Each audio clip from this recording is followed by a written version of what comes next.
नमस्कार, आप सभी का स्वागत हेलो किसान में। मैं हूं मुकुल शर्मा। हेलो किसान कार्यक्रम में लगातार आपके लिए अलग अलग विषय लेकर हम हाजिर होते हैं और आज भी दो बेहद खास विषय लेकर हम हाजिर हुए हैं। आज के क्या विषय रहेंगे, आइए सबसे पहले इसकी जानकारी आपको हम दे देते हैं।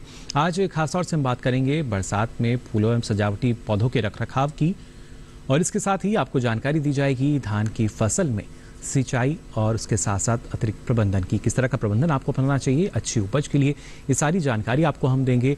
और इन दोनों विषय से संबंधित अगर आप कुछ सवाल पूछना चाहते हैं, कुछ जानकारी लेना चाहते हैं, तो आप हमारे टोल फ्री नंबर हैं, इन पर आप हमें कॉल कर सकते हैं। ये नंबर है 1800-11-3060। इसके साथ ही 1800-11-3061। इन दोनों नंबर्स पे आप हमें कॉल कर सकते हैं। और अपने सवालों के जवाब देने के लिए आज दो बेहद ही खास मेहमान हमारे साथ स्टूडियो में मौजूद हैं। इनका परिचय आपसे हम करा देते हैं। हमारे साथ मौजूद हैं डॉक्टर ऋतु जैन जी। आप वरिष्ठ वैज्ञानिक हैं पुष्प विज्ञान संभाग में भारतीय कृषि संस्थान से। बहुत बहुत स्वागत आपका। और साथ ही मौजूद हैं डॉक्टर विक्रम सिंह जी। आप एसोसिएट प्रोफेसर हैं सुएट के प्रयागराज उत्तर प्रदेश से। बहुत बहुत स्वागत आपका भी डॉक्टर विक्रम। तो जैसा हमने आपको बताया कि आज दो बेहद ही खास विषय, इन पर हम बातचीत करेंगे। लेकिन यहाँ सबसे पहले डॉक्टर ऋतु आपसे हम जानना चाहेंगे, क्योंकि आपके नाम के साथ ही मैं शुरुआत करना चाहूँगा। अभी जो बारिश की ऋतु आती है खास तौर से, उसमें काफ़ी महत्वपूर्ण हो जाता है। जो फूल हैं, कुछ फूल ऐसे हैं जो बेहद ही आकर्षक लगते हैं और कुछ के लिए प्रबंधन यहाँ भी अपनाना पड़ता है। यानी किस तरह की सावधानी रखनी है, किस तरह की देखभाल है। काफ़ी नाजुक माने जाते हैं जो फूल हैं, उनकी सुंदरता कम ना हो या वो जिस तरीके से आकर्षित करते हैं वो कम ना हो। उसके लिए किस तरह की विशेष सावधानियाँ भी रखनी चाहिए? जी बिल्कुल सही कहा आपने, क्योंकि वर्षा ऋतु का आगमन हो गया है और इस समय हमें ज़रूरत है कि हम पौधों में सिंचाई का या पानी का भराव ना होने दें और सिंचाई का विशेष प्रबंधन रखें। जैसे ही पानी की ज़रूरत हो उसी तरह से पानी दें और पानी को समय समय पर निकालते रहें। साथ ही साथ ये समय है बहुत सारे पौधों को प्रवर्धन करने का, कि हम इस समय पौधों का प्रवर्धन कर सकते हैं, मल्टीप्लिकेशन कर सकते हैं, चाहे वह सजावटी फूल हों या गमले वाले पौधे हों। अगर हम सजावटी फूलों की बात करें या कमर्शियल फूलों की बात करें तो उसमें गुलदाउदी का नाम सबसे पहले आता है। अब गुलदाउदी की कटिंग बनाने का समय आ गया है और गुलदाउदी का प्रवर्धन का ये जो है बिल्कुल उपयुक्त समय है जी।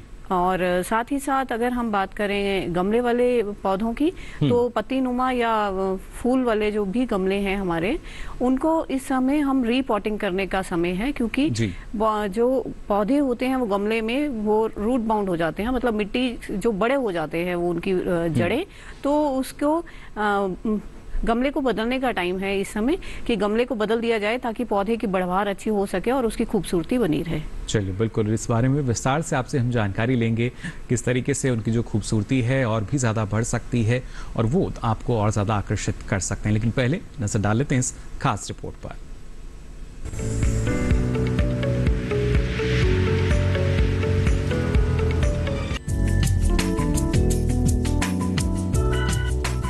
बरसात जहां सभी को गर्मी से राहत दिलाती है, वहीं बरसात के मौसम में फूलों की फसल में कई तरह के कीटों और रोगों के लगने की आशंका भी हो जाती है। ऐसे में बरसात के मौसम में फूलों की फसल की खास देखरेख करनी चाहिए। फूलों के खेतों में बरसात का पानी निकलने का इंतजाम करें। पौधों में जरूरत के हिसाब से निराई गुड़ाई कर खरपतवारों को समय समय पर निकालते रहें। ग्लैडियोलस की फसल में जल निकासी की सही से व्यवस्था करें। ग्लैडियोलस और रजनीगंधा में जरूरत के हिसाब से सिंचाई और निराई गुड़ाई करें। साथ ही इनमें पोषक तत्वों के मिश्रण का 15 दिनों के अंतराल पर छिड़काव करें। रजनीगंधा के स्पाइक यानी पुष्प डंडियों पर भी पोषक तत्वों के मिश्रण का समय समय पर इस्तेमाल करें। गुलदाउदी में शीर्ष नोचन करें। जरबेरा के पुराने पौधों को विभाजित करके लगाएं। वहीं नरगिस के बल्ब का भंडारण करें। बीजों के उत्पादन के लिए गेंदे के पौधों को खेतों में लगा सकते हैं। वहीं बरसात के मौसम में सजावटी पौधों की सुंदरता और बढ़वार के लिए इनका रखरखाव करें। सजावटी पौधों को नियमित रूप से खाद दें। बरसात में सजावटी पौधों को ज्यादा पानी न दें। सजावटी पौधों को भारी बारिश से बचाने के लिए उन्हें ढक भी सकते हैं। साथ ही सजावटी पौधों को तेज हवाओं से बचाने के उपाय करें। बरसात में सजावटी पौधों का आकार बनाए रखने के लिए प्रूनिंग या छटाई करें। सजावटी पौधों में खरपतवार नियंत्रण करें। साथ ही उन्हें कीट और रोगों से भी बचाएं।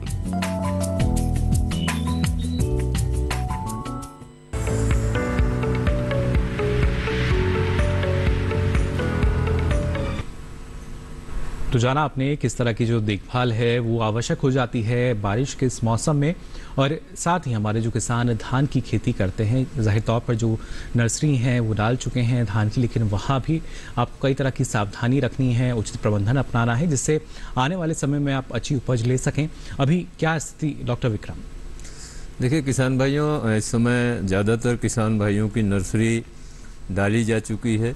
जो कुछ क्षेत्रफल बचे हैं जिसमें बहुत कम अवधि वाली प्रजातियों का चयन किसान भाई करते हैं, वो अभी 8-10 दिन तक और उनके पास समय है, उनकी भी नर्सरी वो डाल सकते हैं। जिन लोगों ने नर्सरी डाल ली है वो 12 से 15 दिन के करीब हो रही है। इसमें 2-3 चीज़ों का विशेष ध्यान रखना पड़ेगा जी। सिंचाई का और जल प्रबंधन का, क्योंकि बारिश का मौसम है, इसमें पानी ज़्यादा भी हो सकता है और जहाँ बरसात कम है वहाँ पानी कम भी हो सकता है। तो जल प्रबंधन का विशेष ध्यान ये रखना है कि आवश्यकता पड़ने पर आपको पानी देना है और ज़रूरत से ज़्यादा होने पर पानी निकालना भी है, क्योंकि कुछ कीड़े नर्सरी में कुछ ऐसे कीड़े हैं जो पानी के द्वारा ही उनका प्रकोप बढ़ता है और वो पौधों में आ जाते हैं। तो कहीं कहीं पे पानी आपको निकालना भी पड़ेगा। तो इसका ध्यान रखना पड़ेगा किसान भाइयों को। जब मिट्टी थोड़ा से उसमें दरार पड़ने लगे तो ऐसी स्थिति में आपको पानी देना है, और अगर पानी 3-4 सेंटीमीटर से ज़्यादा हो गया है तो उसको निकालना भी है। और विभिन्न प्रकार की अलग अलग तरह की नर्सरियाँ किसान भाई डालते हैं, मेड़ों पर भी डालते हैं, मैट टाइप नर्सरी डालते हैं। तो इन सब का अलग अलग जल प्रबंधन किसान भाइयों को आवश्यकता के अनुसार करना पड़ता है। चलिए, ना सिर्फ जल प्रबंधन बल्कि और भी किस तरह की सावधानी रखनी होगी, इस बारे में भी आपसे हम विस्तार से जानकारी लेंगे, लेकिन पहले आइए नजर डालते हैं इस खास रिपोर्ट पर भी।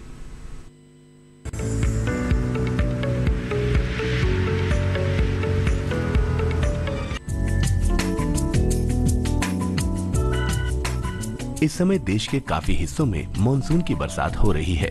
बरसात में कीटों और खरपतवार के होने की समस्या हो जाती है।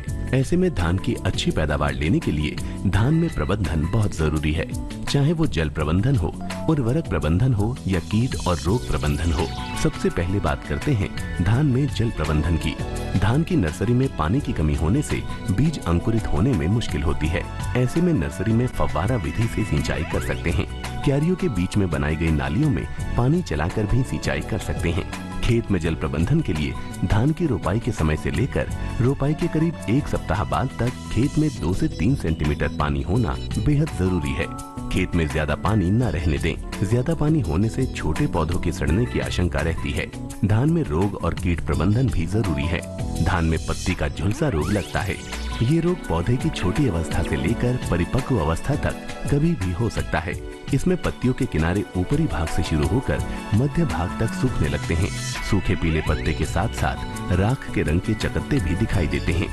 बालियां दाना रहित रह जाती हैं। वहीं ब्लास्ट या झोंका रोग फफूंद से फैलता है। पौधे के सभी भाग इस रोग से प्रभावित हो जाते हैं।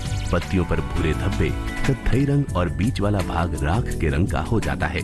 ऐसे में बाली आधार से मुड़कर लटक जाती है और दाने का भराव भी पूरा नहीं हो पाता। बात अगर कीट की करें तो धान में तना छेदक, पत्ती लपेटक, फुदका और ग्रास हॉपर कीटों के हमले की आशंका रहती है। फसल पर इन कीटों और रोगों का प्रकोप होने पर कृषि विशेषज्ञों की सलाह से उचित दवाओं का छिड़काव कर सकते हैं।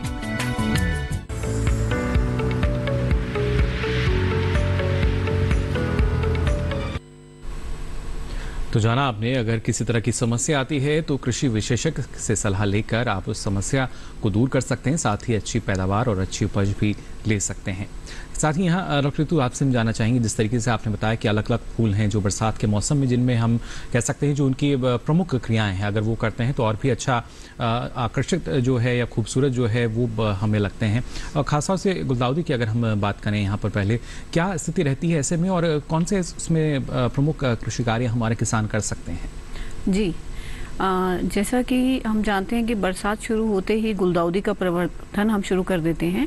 गुलदाउदी के मदर ब्लॉक से हम उसकी कटिंग निकालकर 3 से 4 नोड वाली जो कटिंग हो, जिसमें 3 से 4 पत्ती हो, उस कटिंग को लेकर उसे सबसे पहले हम उपचारित करते हैं बेविस्टिन से, और उसके बाद हम 500 ppm इंडोल ब्यूटारिक एसिड का घोल बनाकर उसमें उसको डुबोते हैं, ताकि वो एक जड़ नियामक है और ताकि उससे जड़ आ जाए। और उसके बाद हम उसे रेत में या फिर किसी मीडिया में उसको लगा देते हैं जी। ताकि उसका प्रवर्धन हो सके।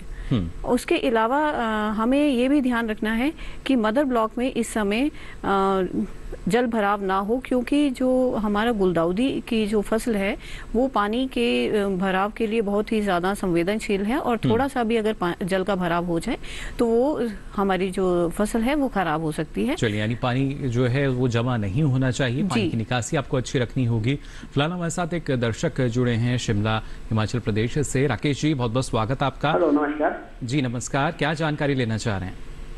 जो मौसम से अगर फूलों को कैसे बचाया जाए? अभी का जो मौसम है उसमें कैसे फूलों को हम बचा सकते हैं? हाँ जी, हाँ जी। चलिए, शिमला से ये हमारे साथ जुड़े हैं, और ज़ाहिर तौर पर ना सिर्फ बारिश बल्कि ऐसे में कभी कभी तेज़ हवाएं भी चलती हैं। ऐसी स्थिति में डॉक्टर तू किस तरीके की सावधानी बरतनी चाहिए?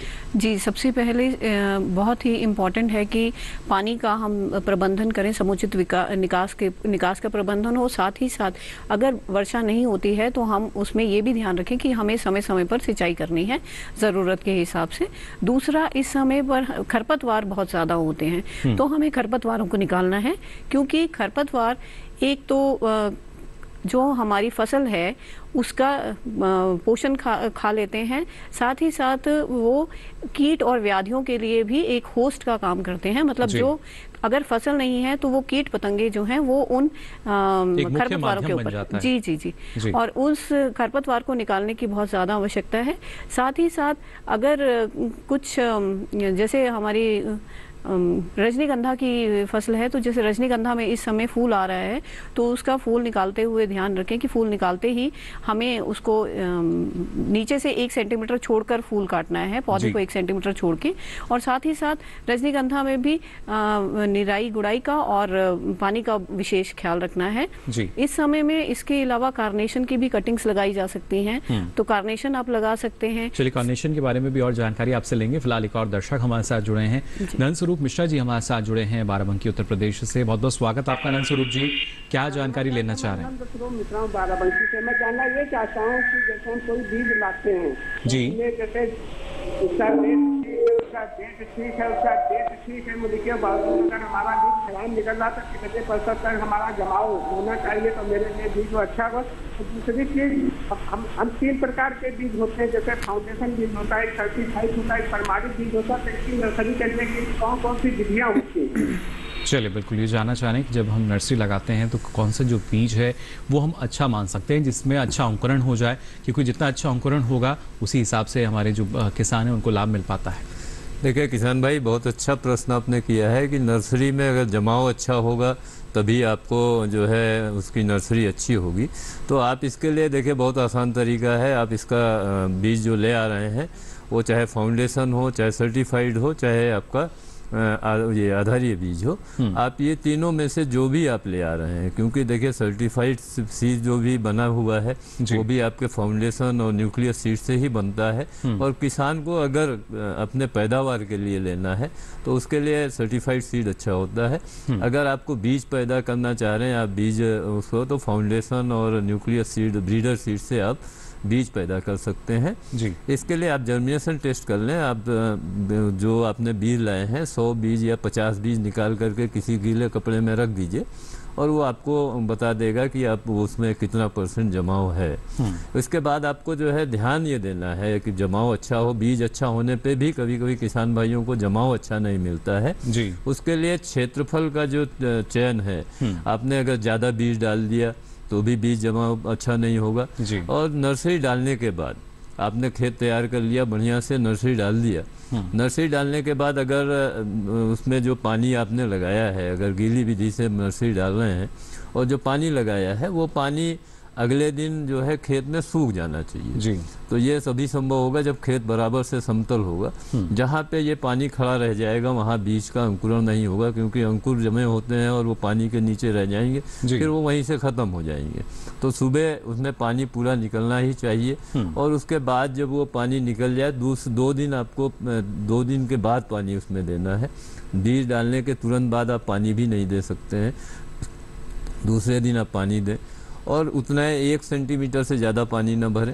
अगले 3-4 दिनों तक ये प्रक्रिया आपको करनी है कि पानी जो आप शाम को लगाएं वो सुबह तक सूख जाए, दिन में पानी ना लगाएं। तो इस बात का तभी देखिए आपको बढ़िया ख्याल रखना होगा। हाँ जी, तो तभी अच्छा आपको- जमाव होगा, जी। पूर्ण अच्छा होगा और उसी हिसाब से देखिए जो अच्छा उत्पादन है वो आप आने वाले समय में ले सकेंगे। फिलहाल हमारे साथ एक और दर्शक जुड़े हैं हिमाचल प्रदेश के बिलासपुर से। लक्की जी, बहुत बहुत स्वागत आपका। क्या जानकारी लेना चाह रहे हैं? हेलो हेलो, जी, सवाल पूछ सकते हैं आप अपना। नमस्कार सर। नमस्कार। सर, बरसात में फूलों की खेती में जो कीटनाशकों को कैसे बचा सकता है कीट पतंगों से?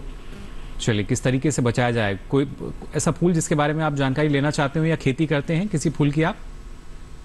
हाँ जी। चलिए, बिल्कुल किस तरीके से कीट पतंगों से हम बचा सकते हैं बारिश के मौसम में, डॉक्टर रितु? जी, देखिए बरसात के मौसम में कीटों का और बीमारियों का जो प्रकोप होता है वो बढ़ जाता है और विभिन्न तरह के कीट पतंगे और बीमारियां पौधों पे लगने लगती हैं।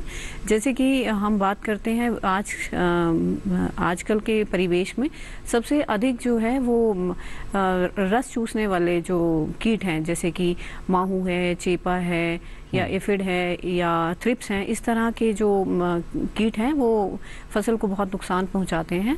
स्पेशली ये फूलों का जो है वो रस चूस लेते हैं, जिसकी वजह से फूलों पे अलग अलग रंग के धब्बे पड़ जाते हैं और वो रंगहीन हो जाते हैं और अच्छे नहीं दिखाई देते। तो इनके लिए हमें कुछ केमिकल स्प्रे जैसे कि मेलाथियन 1 मिलीलीटर प्रति 10 लीटर पानी में, या फिर माइट के लिए स्पेशली जो कि सबसे ज़्यादा पौधों को नुकसान करता है, स्पेशली कार्नेशन में या गुलाब में, तो उसके लिए हम डाइकोफोल या वर्टीमैक का इस्तेमाल कर सकते हैं। और बाकी सभी कीटों के लिए साइपरमेथ्रिन या मेलाथियन जो है वो हम आमतौर पर इस्तेमाल कर सकते हैं 1 मिलीलीटर प्रति 10 लीटर के घोल में। और हमें ये जो स्प्रे है हमें तकरीबन 15 दिन के अंतराल पर ये स्प्रे कर लेना चाहिए ताकि कीट पतंगों का प्रकोप ना हो। साथ ही साथ जहां हम देखें कि कीट पतंगों का या व्याधियों का प्रकोप है हमारे पौधे पे, तो हम कोशिश करें कि उस अफेक्टेड पार्ट को, जहां पर प्रभावित पार्ट है वो, उस अंग को निकाल दें या काट दें और जो भी आपका जो डैमेज्ड पौधा है उसको निकालकर उसको दबा दें या उसको जला दें, ताकि जो आपके जो ये जीवाणु हैं बीमारी के, इनका आगे प्रवर्धन ना हो सके और ये और आपकी फसल को खराब ना कर सके। यानी देखिए जो माध्यम है उसको हमें वहाँ से हटाना होगा जिससे हमारी जो फसल है वो पूरी तरीके से सुरक्षित रहे और जो फूल हैं उनकी सुंदरता भी बरकरार रह सके। आगे भी आपको हम जानकारी देंगे किस तरीके से ना सिर्फ आप ख्याल रख सकते हैं इस मौसम में जो फूल हैं, जो किसान फूलों की खेती करते हैं या जो किसान धान की खेती भी कर रहे हैं, आपको और किन बातों का ख्याल रखना होगा, ये सारी जानकारी इस छोटे से ब्रेक के बाद।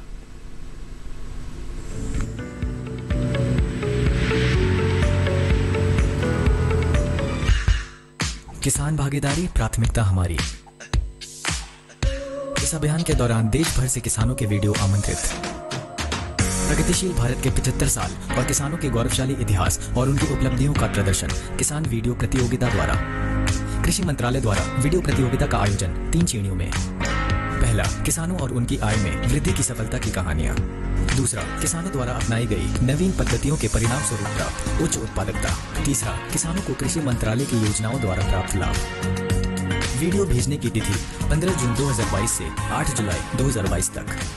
पहला पुरस्कार 11,000, दूसरा पुरस्कार 5,000, तीसरा पुरस्कार 3,000। सभी प्रतिभागियों को मिलेगा कीट प्रमाण पत्र। इच्छुक किसान अपने वीडियो किसी एक या सभी श्रेणियों में भेज सकते हैं। कृषि गतिविधियों को प्रोत्साहन हेतु कृषि मंत्रालय द्वारा आयोजित किसान वीडियो प्रतियोगिता में अधिक से अधिक संख्या में भाग लें और आयोजन को सफल बनाएं।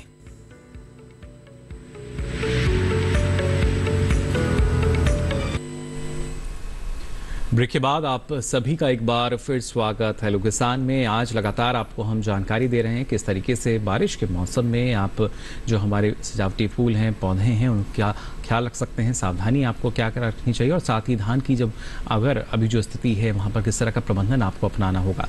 फिलहाल हमारे साथ एक दर्शक हैं, फोन लाइन पर जुड़े हैं, बहुत बहुत स्वागत आपका। क्या जानकारी लेना चाह रहे हैं? राघवेंद्र जी,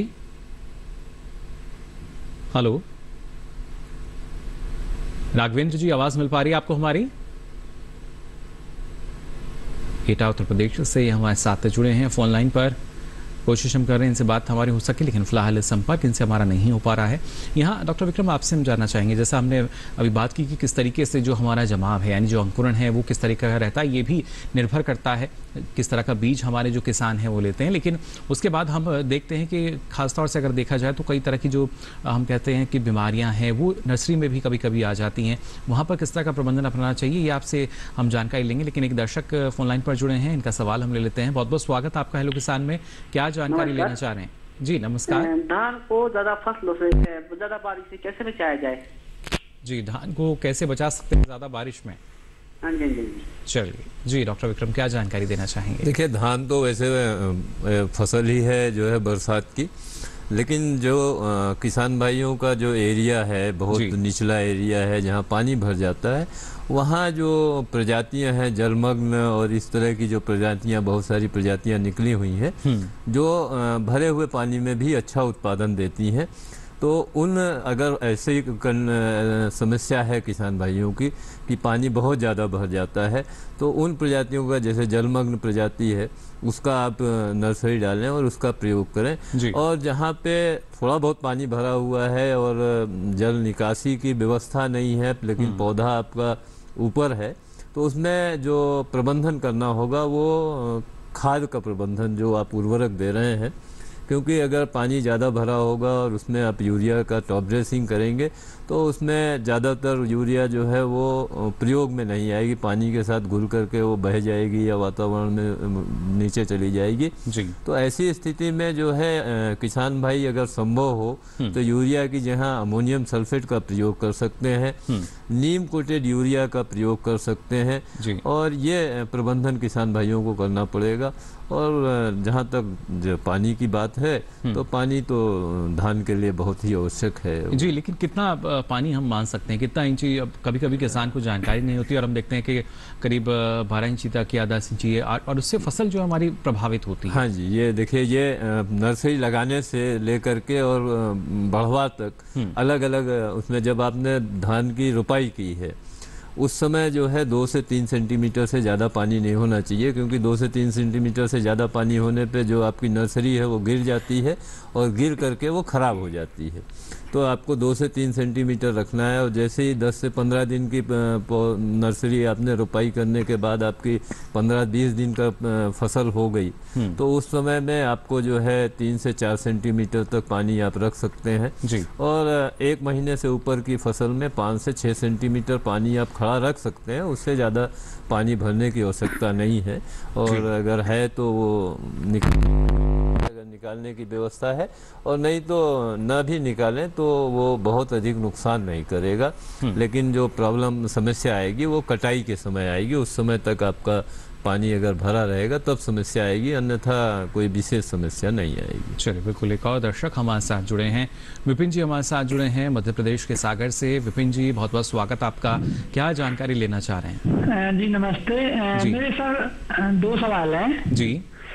हेलो जी विपिन जी। सर, मैं ये जानना चाह रहा था कि मुझे गेंदे के फूल लगाने हैं, मतलब बेचने के लिए, तो कोई ऐसी किस्म मतलब जो दिवाली के टाइम पर आ जाए, मतलब क्योंकि दिवाली के टाइम पे गेंदे का ज्यादातर मांग रहता है जी, अच्छी खासी मांग रहती है। और दूसरा सवाल मेरा ये था सर कि हमारे यहाँ पे जो धान है ना सर, वो सीड्रिल से बोते हैं, रोपा नहीं लगाते हैं, तो सर इसमें कौन कौन सी सावधानियां रखनी चाहिए और कैसे करना चाहिए?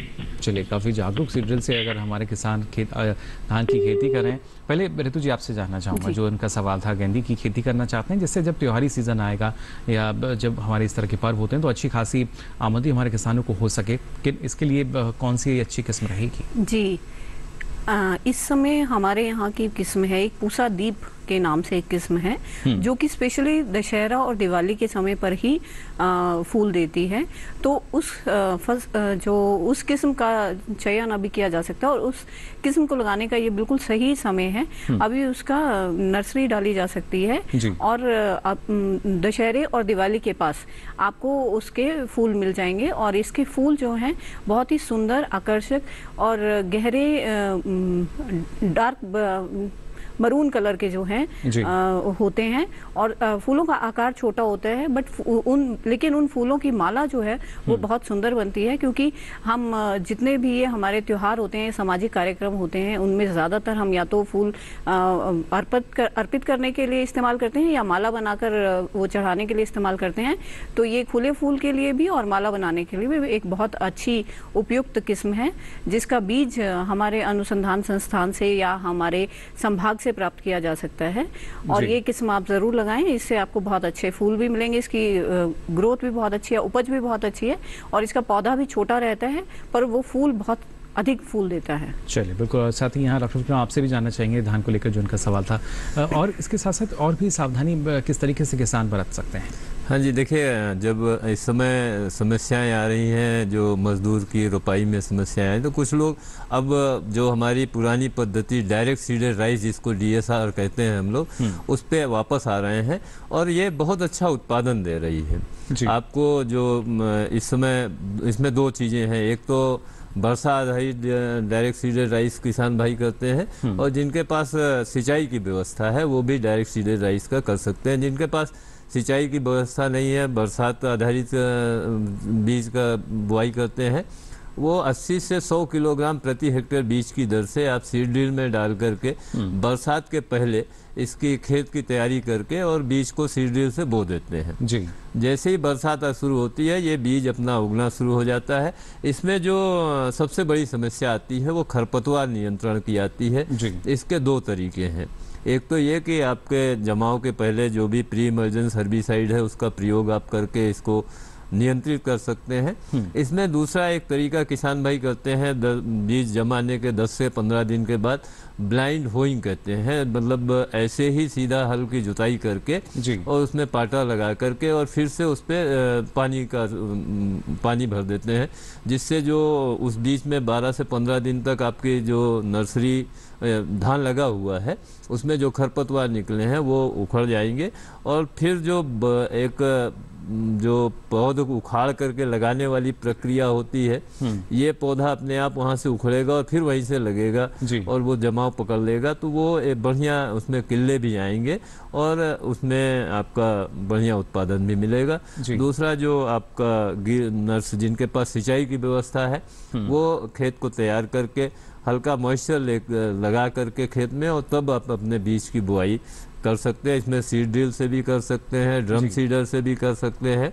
अब इसका बहुत अच्छा रिजल्ट आ रहा है जी। लेकिन डॉक्टर साहब अभी कितना समय हम मान सकते हैं, अगर कोई किसान अभी तक जो नर्सरी है वो नहीं लगा पाए तो कितना समय इसके लिए हम मान सकते हैं कि इस समय तक, एक निश्चित समय तक जो किसान है नर्सरी लगा सकता है? देखिए, नर्सरी का समय लगभग खत्म हो गया है। जो कम अवधि की जो 90 से 100 दिन की कुछ प्रजातियां हैं किसान भाइयों के पास मतलब उपलब्ध हैं, इनकी नर्सरी मुश्किल से ज़्यादा 1 सप्ताह और इसके बाद आप नर्सरी डालने का समय खत्म हो गया है। उसमें भी कोई अच्छी किस्में जो आप बताना चाहें? जी देखिए, इसमें पन 10 है, पन 12 है, ये थोड़ा से कम अवधि की प्रजातियां हैं, इनका आप चयन कर सकते हैं, इनकी नर्सरी डाल सकते हैं। वैसे नर्सरी का समय, और जो डायरेक्ट सीडेड राइस की बात भी कर रहे हैं, उनका भी समय बुआई का हो चुका है जी। या तो बुआई कर चुके हैं या 1 हफ्ते में वो बुआई कर दें, तभी उनका अच्छा रिजल्ट मिलेगा। चलिए बिल्कुल। और इसके साथ ही डॉक्टर तो आपसे भी हम जानना चाहेंगे, जैसे हम बात कर रहे थे ग्लैडियोलस की बात की जाए, जरबेरा की बात करें, कुछ फूल ऐसे होते हैं जिनकी खेती हमारे किसान जो है खुले खेत में करते हैं, जबकि कुछ ऐसे भी हैं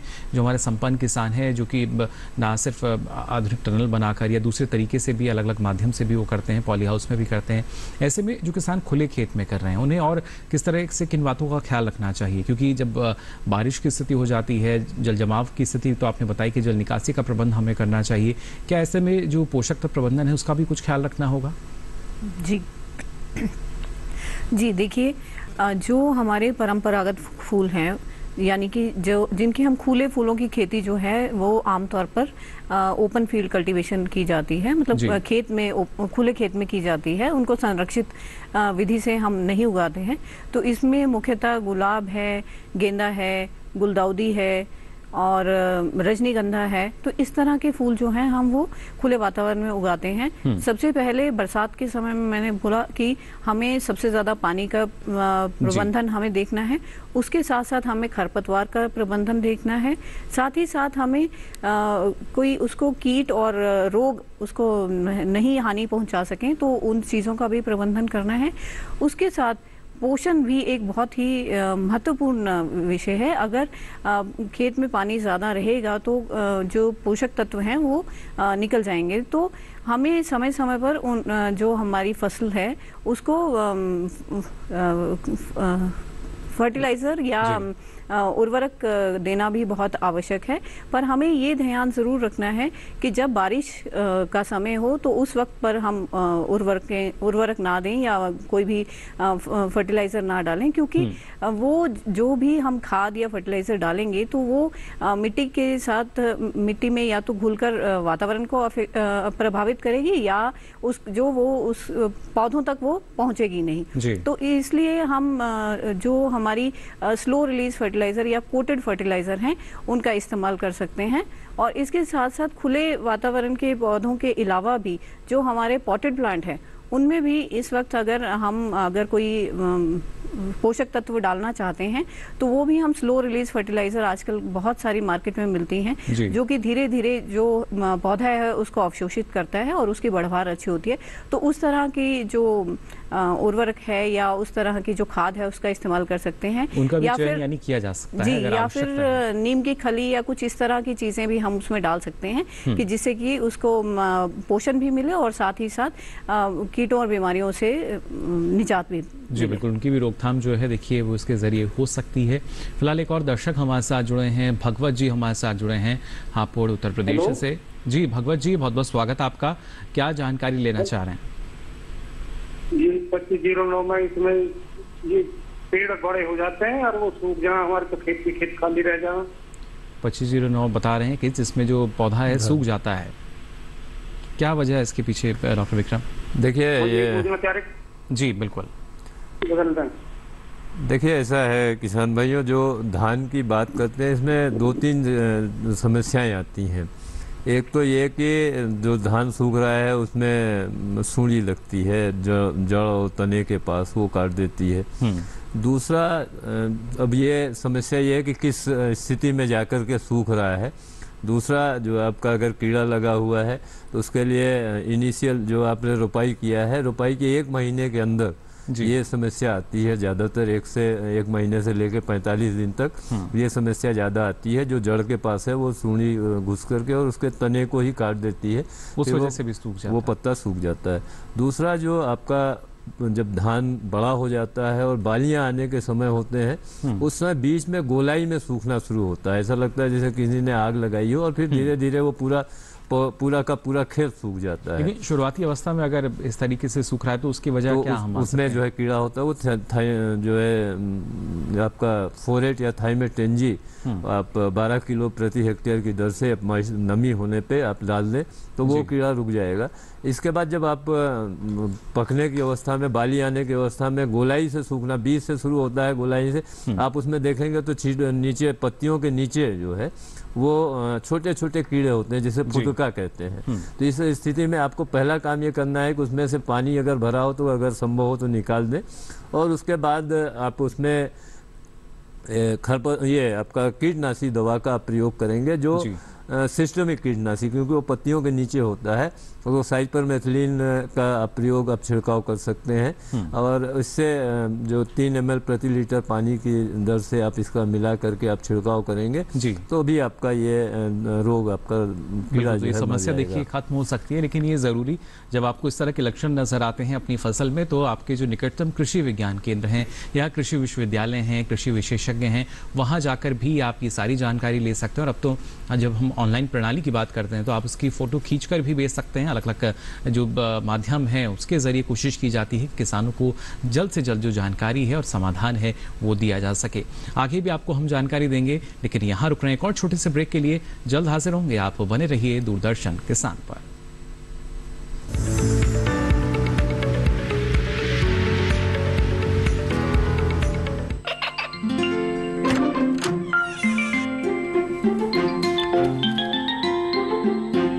क्या हो रहा है? काशवी, इतने कम मार्क्स? काशू, बेटा पढ़ा करो। पढ़ोगी नहीं तो आगे कैसे बढ़ोगी? मम्मा, मैं भी तो आपसे यही कहना चाहती हूँ, पढ़ा करो। आप पढ़ोगे नहीं तो आगे कैसे बढ़ोगे? मतलब? वो देखो। सिर्फ बैक पर छपा ऑर्गेनिक नहीं, ऑर्गेनिक का निशान पहचानिए। पीजीएस ऑर्गेनिक का ये लोगो उन किसानों की पहचान है जो आज भी परंपरागत विधि से रसायन मुक्त खेती कर आपके लिए शुद्ध फसल उपजा रहे हैं।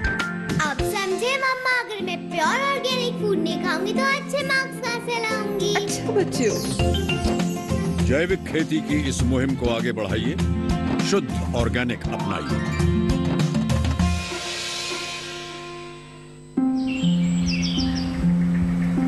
अरे अरे अरे, क्या कर रहा है? इधर इधर इधर, हम बोल रहे हैं तेरे बीजू का। उतला बोल रहा है? हाँ, पक्षियों से तो हम खेत को बचा लेते हैं, पर इन घातक रसायनों से कैसे बचाएं? मतलब?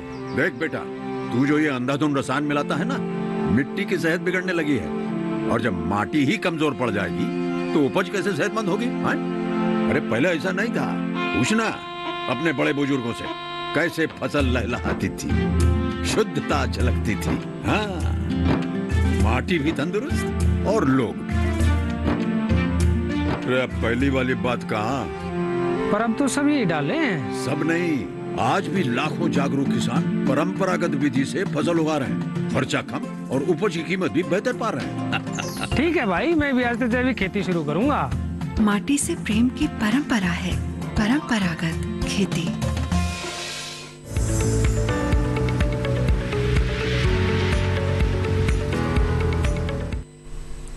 ब्रेक के बाद आप सभी का एक बार फिर स्वागत हेलो किसान में। आज लगातार आपको हम जानकारी दे रहे हैं किस तरीके से बारिश के मौसम में जो सजावटी फूल हैं, पौधे हैं, उनकी देखभाल आप अच्छे से कर सकते हैं, और जो धान की खेती हमारे किसान कर रहे हैं वहाँ पर किस तरह का प्रबंधन आपको अपनाना चाहिए अच्छी पैदावार के लिए।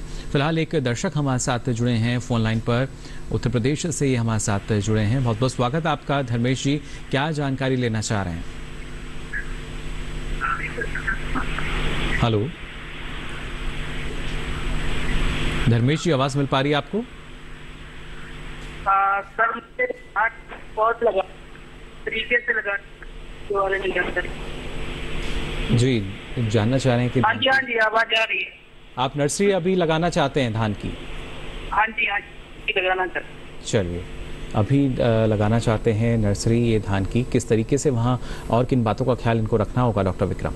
देखिए, धान की नर्सरी अगर आप इस समय डालने जा रहे हैं तो अभी जो कम अवधि की प्रजातियां हैं जैसे पंद 10, पंद 12 या नरेंद्र 306 है, इन प्रजातियों का ही चयन करें। लंबी अवधि की प्रजातियों का चयन बिल्कुल भी ना करें जी। तो इस जो खेत की आप तैयारी बराबर से कर लें, क्योंकि समय बहुत कम बचा हुआ है।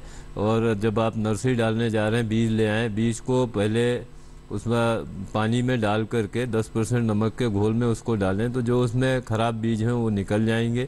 उसको निकाल करके साफ पानी से धो करके उसका थीरम या कार्बनडाजिम से अपने बीज का शोधन कर लें, और नर्सरी बढ़िया बना करके फ्लैट बेड बना करके उसमें पानी भर के और रात में आप धान को भीगा दीजिए। भीगा करके उसको बाहर निकाल करके 24 घंटे के लिए बोरे से ढक दीजिए, और जब अंकुरित हो जाए तब आप ले जा करके उसको खेत में डालें। उसके पहले उसमें जो उर्वरक और इसका प्रयोग करना है वो आप कर लें। आपका 1 किलोग्राम प्रति बिस्वा के हिसाब से आप उसमें डीएपी का प्रयोग कर लें। अब आप जितना नर्सरी आप डालना चाहते हैं उसके हिसाब से आप अपनी नर्सरी का वो तैयारी कर लें और उसे डाल दें। दूसरा तरीका ये है कि आप एसआरआई तरीके का प्रयोग करें, जो धान श्री विधि जिसे कहते हैं। इसमें आपकी नर्सरी 12 से 14 दिन की ही आपकी लगनी, 22 दिन तक इंतजार नहीं करना पड़ेगा। श्री विधि से आप नर्सरी डाल करके आप रोपाई करें, और 25 × 25 सेंटीमीटर आपको जो है पौधे से पौधे और लाइन से लाइन की दूरी पे आप रोपाई करें तो आपको उत्पादन भी अच्छा मिल सकता है। ये 2 तरीके हैं जो आप इस समय अगर नर्सरी डालना चाहते हैं तो इन 2 चीज़ों का ध्यान रख के आप बढ़िया नर्सरी और बढ़िया उत्पादन प्राप्त कर सकते हैं। चलिए, बिल्कुल। फिलहाल हमारे साथ अशोक जी जुड़े हैं सोनीपत हरियाणा से। अशोक जी, बहुत बहुत स्वागत आपका, क्या जानकारी लेना चाह रहे हैं? हेलो। हेलो। हाँ जी, नमस्कार जी। जी नमस्कार अशोक जी। हाँ जी। क्या जानना चाह रहे हैं? सर मैंने धान की एक किस्म लगाई थी 1692 15 दिन पहले जी। सर उसमें बकानी रोग आ गया है, मतलब पौधा लंबा हो गया है। बकानी रोग उसमें आ रहा है जी। डॉक्टर विक्रम, क्या समाधान इसका हो सकता है? देखिए, बकानी रोग जो है पौधा लंबा हो जा रहा है, इसके 2-3 कारण हैं। पहला ये कि अगर आपने यूरिया का अधिक प्रयोग कर दिया है, असंतुलित मात्रा में प्रयोग किया है। दूसरा, अगर उसमें छाया पड़ रही है, पेड़ का छाया है, उस स्थिति में भी ये आपको समस्या आ सकती है। क्योंकि आप जो प्रजाति बता रहे हैं ये सुगंधित धान की प्रजाति है जी। इसके लिए ये समस्या बराबर आ सकती है। इसमें ध्यान ये देना है कि जो नत्रजन की मात्रा है ये आपको संतुलित नत्रजन की मात्रा 100 किलोग्राम प्रति हेक्टेयर से ज़्यादा आपको नत्रजन नहीं देना, और वो भी 100 किलोग्राम जो आपको देना है इसको 3 हिस्सों में देना है। आधा आपको रोपाई के समय देना है, फिर 30-35 दिन के बाद देना है, और फिर जो है जब फूल आने की अवस्था करीब करीब आ जाए, जिसे गांठ बनना कहते हैं जी, उस समय 3 अवस्थाओं में अलग अलग रूप से आपको नत्रजन का प्रयोग किसान भाई को करना है। दूसरा ध्यान ये देना है कि जो छाया वाली स्थिति ना हो, तब ये समस्या आपकी काफ़ी हद तक रोकी जा सकती है। चलिए, बिल्कुल। तो देखिए, इन बातों का ख्याल ज़ाहिर तौर पर आपको यहाँ रखना होगा।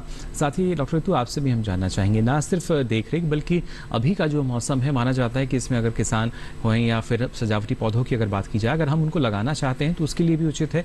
किस तरह के विकल्प हैं अभी अगर हमारे जो किसान हैं लगाना चाहते हैं तो? जी, मैं ये कहना चाहूँगी कि इस समय भूदृश्य निर्माण के लिए, यानी कि स्थल सौंदर्यीकरण के लिए जितने भी पेड़ हैं, झाड़ियाँ हैं या लताएं हैं, उन सब का इस समय प्रवर्धन किया जा सकता है या उन सबको लगाया जा सकता है। तो अगर हम अलंकृत पौधे लगाना चाहते हैं, जैसे हम पेड़ लगाना चाहते हैं, तो इस वक्त हम गुलमोहर, नीला गुलमोहर, लाल गुलमोहर, अमलतास, चंपा, कनक चंपा, सिल्वर ओक, बॉटल ब्रश, इस तरह के जो सजावटी पौधे हैं उनको, पेड़ों को लगा सकते हैं। साथ ही साथ हम बहुत तरह की जो झाड़ियां हैं, चाहे वो पत्ती नुमा झाड़ियां हैं या फूलों वाली झाड़ियां हैं, जैसे गुड़हल है या हाइबिस्कस है, चांदनी है, कनेर है या हमारा रात की रानी है, तो इस तरह की अगर हम झाड़ियाँ लगाना चाहते हैं तो श्रब और हेज, उन्हें दोनों रूप में लगाया जा सकता है। साथ ही साथ जो सौंदर्यीकरण करने वाली लताएं हैं, जैसे कि आपका गुलाब हो गया या फिर आपका विस्टेरिया है, बोगनविलिया इस समय बहुत अच्छा लगाया जा सकता है। बोगनविलिया को झाड़ी और लता दोनों के रूप में इस्तेमाल किया जा सकता है। तो इस समय जितने भी पौधे हैं, चाहे वो ट्रीज हों, श्रब या क्लाइंबर्स, लता जो भी हैं, उनका हमें कटाई छटाई कर सकते हैं, और कटाई छटाई करने के बाद हम उनकी कर्तन निकाल के उसका हम प्रवर्धन भी कर सकते हैं, ताकि हम अगले साल के लिए या इस साल के लिए पौधे बना सके। साथ ही साथ गमलों में जो लगने वाले पौधे हैं, गमलों वाले पौधों की भी हम कटाई छटाई कर सकते हैं और उनसे हम दूसरे नए पौधे बना सकते हैं, ताकि हमारे पौधों का प्रवर्धन अच्छे से हो सके और जो गमले में पौधा है वो भी सुव्यवस्थित हो सके। यानी सुंदरता को देखिए बढ़ाया जा सकता है अलग अलग क्रियाओं के जरिए, और वो आप कर सकते हैं। फिलहाल हमारे साथ भूपेंद्र जी जुड़े हैं मध्य प्रदेश के सागर से। बहुत बहुत स्वागत आपका भूपेंद्र जी, क्या जानकारी लेना चाह रहे हैं? हेलो जी सर, हमारे सागर क्षेत्र में 4 साल से हम लोग धान लगाने का प्रयास कर रहे हैं जी, और कोई भी वैरायटी सक्सेस नहीं हो पा रही। किस तरह की समस्या आती है भूपेंद्र जी? ये कई बार उसमें कल्ले नहीं बनते या फसल सही तरीके से होती नहीं है, तो उसमें क्या क्या सावधानी रखना चाहिए, कौन सी खाद देना चाहिए, सही उत्पादन मिल सके और सही फसल हो। चलिए, बिल्कुल। कुछ और जानकारी लेना चाहेंगे डॉक्टर विक्रम आप इनसे? जी, देखिए, आपने जो समस्या बताई है, ये किल्ले ना आना, देखिए आप, इसमें 2-3 चीज़ें हैं। पहली चीज़ तो ये कि जो नर्सरी आपने डाली है, ये नर्सरी 20 से 22 दिन की अवस्था में खेत में चली जानी चाहिए। अगर ये नर्सरी ज़्यादा, क्योंकि जहाँ से आप आ रहे हैं वहाँ बरसात अनियमित होती है, पानी कम होता है, तो कभी कभी क्या होता है, किसान भाई इसके जो धान के पौध डाले हुए हैं ये 30 दिन 35 दिन की हो जाती है, तब इसका रोपाई करते हैं। लेकिन 20 से 22 दिन में हमें रोपाई कर देनी चाहिए। जी हाँ, 20 से 22। अगर आपके किसी कारण से किसान भाइयों को ये समस्या आ गई कि नर्सरी ज़्यादा पुरानी हो गई है, तो उसका प्रबंधन करके ही ही आप नर्सरी को लगाएं। पहली चीज़ है उसके जो जड़ें हैं थोड़ी सी काट दें और ऊपर की जो पत्तियां हैं 1/4 पत्तियों को तोड़ दें और 2 की यहाँ 3-3 पौध की जो है रोपाई करें, तो आपकी ये समस्या काफ़ी हद तक रुक जाएगी। दूसरा जो उर्वरक प्रबंधन की बात है, सबसे बड़ी समस्या ये जो उर्वरक प्रबंधन है इसको विशेष ध्यान देना है। वो ये देना है कि आप संभव हो तो गोबर की खाद, क्योंकि पानी कम है, मॉइस्चर बना रहे, इसके लिए गोबर की खाद, कंपोस्ट खाद आप डाल करके और तब रोपाई करें। और फिर समय जो 120 किलोग्राम नाइट्रोजन, 60 किलोग्राम फास्फोरस और 40-50 किलोग्राम पोटास डाल करके आप अपनी रोपाई करें, तो ये काफ़ी हद तक आपकी समस्या का समाधान हो जाएगा। तो देखिए, उचित समय से अगर आप प्रबंधन करेंगे, तमाम क्रियाएं करेंगे, तो अच्छा उपज जो है वो आपको ज़रूर मिल सकती है। और इसके साथ साथ जो आपके हम कह सकते हैं क्षेत्रीय जलवायु है, उसके अनुरूप ही आप किस्म का चयन करें, इसका भी जो फ़र्क है कभी कभी हम देखते हैं, नज़र आता है। फिलहाल एक और दर्शक हमारे साथ जुड़े हैं, राहुल कुमार जी हमारे साथ जुड़े हैं कौशाम्बी उत्तर प्रदेश से। राहुल जी, स्वागत आपका, क्या जानकारी लेना चाह रहे हैं? जी सवाल पूछ सकते हैं आप अपना, राहुल जी। जी सर, जी नमस्ते सर। जी सर, मैं धान की खेती हर वर्ष करता हूं, लेकिन मेरा धान हर वर्ष खराब हो जाता है सर। उसमें इतने खरपतवार हो जाते हैं कि उसमें धान होता ही नहीं सर। खरपतवार की ज़्यादा समस्या रहती है। चलिए, राहुल जी की जो समस्या है ये कि धान की फसल में खरपतवार ज़्यादा रहते हैं, क्योंकि मुख्य फसल के साथ प्रतिस्पर्धा जो है वो लगातार करते हैं जो खरपतवार हैं। ऐसे में किस तरीके से इसका नियंत्रण हम कर सकते हैं डॉक्टर विक्रम? देखिए, धान में जो खरपतवार नियंत्रण की बात है, इसका 2 तरीका है। एक तो ये कि आप जो खरपतवार जम रहा है, रोपाई के समय ही आप खरपतवार का नियंत्रण करें। इसके लिए दवा आती है, ब्यूटाक्लोर नामक दवा है, 3 लीटर प्रति हेक्टेयर की दर से आप इसको छिड़काव आप करें। लेकिन छिड़काव करते समय ध्यान ये देना है कि नमी हो, पानी न भरा हो, खेत में नमी हो। और अगर भरे हुए पानी में आप इसकी दवा का छिड़काव करेंगे तो आपको इसका फायदा नहीं मिलेगा। जी, नमी होनी चाहिए और नमी में संभव हो तो पीछे की तरफ दवा छिड़कते हुए पीछे की तरफ जाएं, आगे के बजाय। तो 3 लीटर प्रति हेक्टेयर की दर से पानी में 800 से 1000 लीटर पानी में घोल बना के इसका छिड़काव रोपाई के दूसरे और तीसरे दिन, बहुत अधिक तीसरे दिन, उससे ज़्यादा नहीं, इसका छिड़काव कर दें। जी। दूसरा, जो आपने अगर मान लीजिए धान की रोपाई कर दिया है और 12-15 दिन के बाद अगर खरपतवार नियंत्रण करना है तो स्पाइरोपेग सोडियम नामक दवा आती है, इसका प्रयोग आप कर सकते हैं। इसको 15 दिन के बाद इसका छिड़काव किसान भाई करते हैं। ये 100 ml प्रति हेक्टेयर की दर से इसका छिड़काव किसान भाइयों को करना है। 12 ml जो आपका स्प्रेयर 15 लीटर का स्प्रेयर का टंकी होता है, प्रति टंकी 12 ml आप दवा डाल करके 15 से 20 दिन के बाद आप इसका छिड़काव कर दें तो आपका खरपतवार नियंत्रण हो जाएगा। और तीसरा तरीका यह है कि आप तैयारी के समय खेत में जो है, अगर आपके पास पानी की व्यवस्था है, ये तभी संभव है, ये वाला तरीका तभी संभव है जब आपके पास पहले पानी से जो तैयारी है वो ज़ाहिर तौर पर किसानों को यहाँ पर करनी होगी। आगे भी लगातार आपको हम यहाँ जानकारी देंगे, लेकिन फिलहाल वक्त तो चला एक और छोटे से ब्रेक का। जल्द हाजिर होंगे, आप बने रहिए दूरदर्शन किसान पर।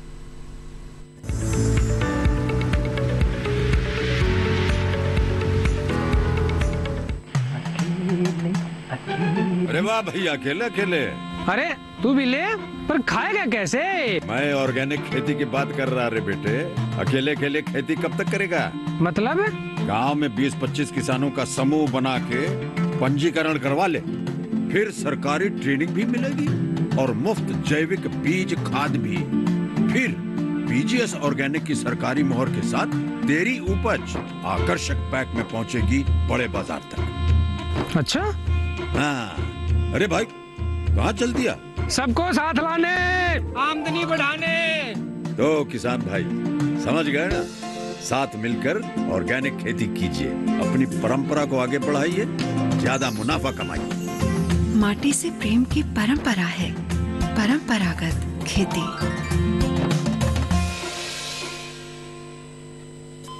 अरे सुन तो। मुझे क्या सुनाना चाहते हो? जो सुनाओ मेरी सौतन को। किसको? अरे वही तुम्हारा मोबाइल फोन जिससे सुबह शाम दिन रात चिपके रहते थे और कहते थे किसान कॉल सेंटर से बातें हो रही हैं। अच्छा, ये बात है। हाँ, क्यों? क्या हुआ? अब बात नहीं होती क्या? अब तो झट से बात हो जाती है। ऐसा क्या? हाँ, अब तो ज्यादा लाइनें और खास तकनीक के कारण खेती के माहिरों से तुरंत बात हो जाती है। और अगर कभी लाइन व्यस्त हो तो अपनी समस्या फोन पर रिकॉर्ड करा दो, वहाँ से फोन आ जाता है और समस्या की हल का मैसेज भी आ जाता है। ये देखो आ गया। अरे वाह, इसका मतलब इंतजार की घड़ी अब खत्म। हाँ। तभी मैं सोचूं कि आजकल मुझ पर इतना प्यार क्यों आ रहा है। कृषि संबंधी समस्याओं का अपनी भाषा में तुरंत हल पाने के लिए पूरे भारत में किसी भी फोन से हेल्पलाइन नंबर पर संपर्क करें। किसानों का दोस्त किसान कॉल सेंटर।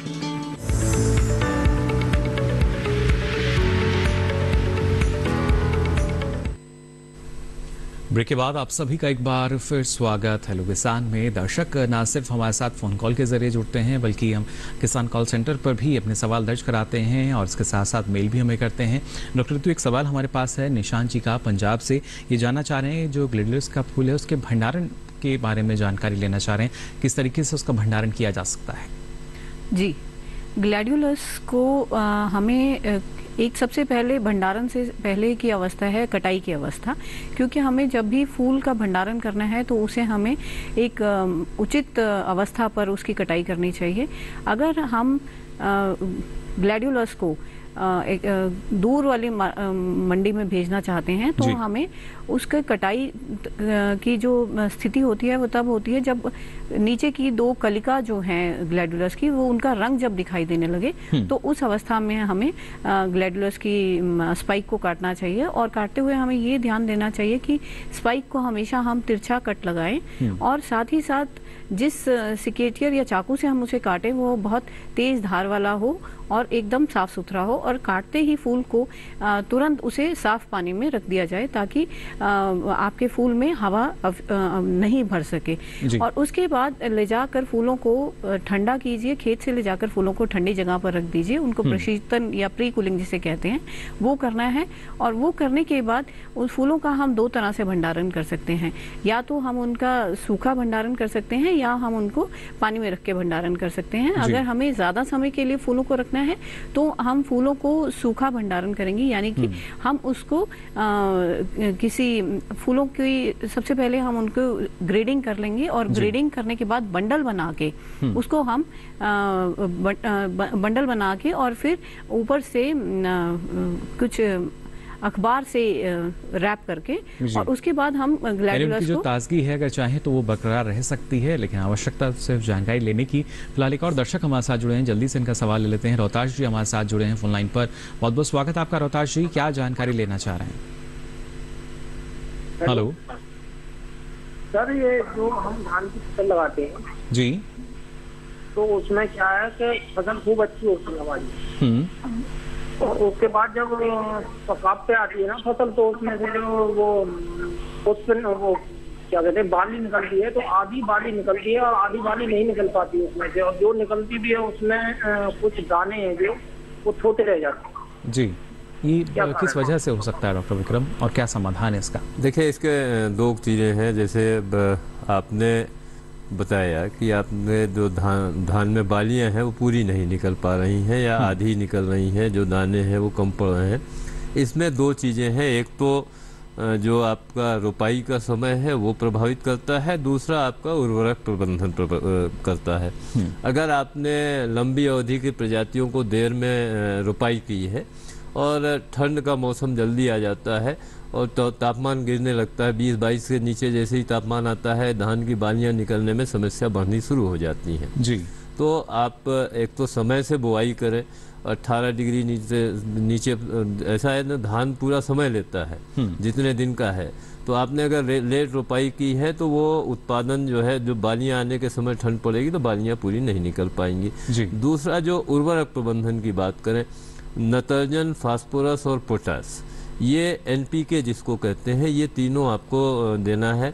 120 किलोग्राम प्रति हेक्टेयर की दर से नाइट्रोजन, फास्फोरस 60 से 80 किलोग्राम और 40 से 60 किलोग्राम पोटास, ये तीनों उर्वरक देना है, जिसमें फास्फोरस और पोटास आपको बुआई के समय देना है जी। और नाइट्रोजन को 3 हिस्सों में, आधा बुआई के समय, फिर 2 अलग अलग भाग में करके आपको देना है। तीसरा जो है, इसमें जो 2 चीज़ें हैं, एक तो कभी कभी जो है पत्तियां पीली पड़ जाती हैं और जिंक की डिफिशियंसी जिसको खैरा कहते हैं उसमें भूरे दाग धब्बे बनने शुरू हो जाते हैं, वो भी एक कारण हो सकता है कि वो पत्तियां पीली पड़ गई हैं और उसमें बालें नहीं आएंगी। तो ऐसे में आपको जिंक सल्फेट का आपको छिड़काव करना है। अलग अलग जो लक्षण हैं वो जाहिर तौर पर हमें देख सकते हैं, उन्हीं को देख के हमारे जो किसान हैं अलग अलग क्रियाएं कर सकते हैं। साथ ही यहाँ बेहद ज़रूरी कि लगातार आप निगरानी करते रहें, फिर चाहे आप फूलों की खेती कर रहे हैं या धान की खेती कर रहे हैं, क्योंकि वहीं आपको इस तरह के जो लक्षण हैं नजर आ सकते हैं और तभी आप उसका समाधान भी कर सकेंगे। फिलहाल आज आप दोनों ने इतनी महत्वपूर्ण जानकारी हमारे दर्शकों के साथ साझा की, इसके लिए आप दोनों का बहुत बहुत आभार। नमस्कार। तो जाना आप सभी ने किस तरीके से जो आपके सजावटी फूल हैं या पौधे हैं कैसे आप उनकी ताजगी को बरकरार रख सकते हैं और कैसे सफलतापूर्वक धान की खेती करके अच्छी आमदनी ले सकते हैं। अब चलिए हमारा जो अगले विषय रहेंगे, यानी सोमवार में जिस विषय पर आपको जानकारी दी जाएगी वो विषय आपको हम बता देते हैं।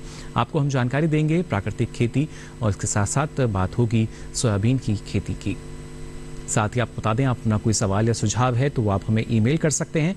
मेल आईडी है hellokisan2015@gmail.com। फेसबुक के जरिए भी आप हमसे जुड़ सकते हैं। इसके लिए आपको फेसबुक पर जाकर हिंदी में टाइप करना होगा हेलो किसान, और यहाँ भी आप अपना सवाल या सुझाव लिखकर छोड़ सकते हैं।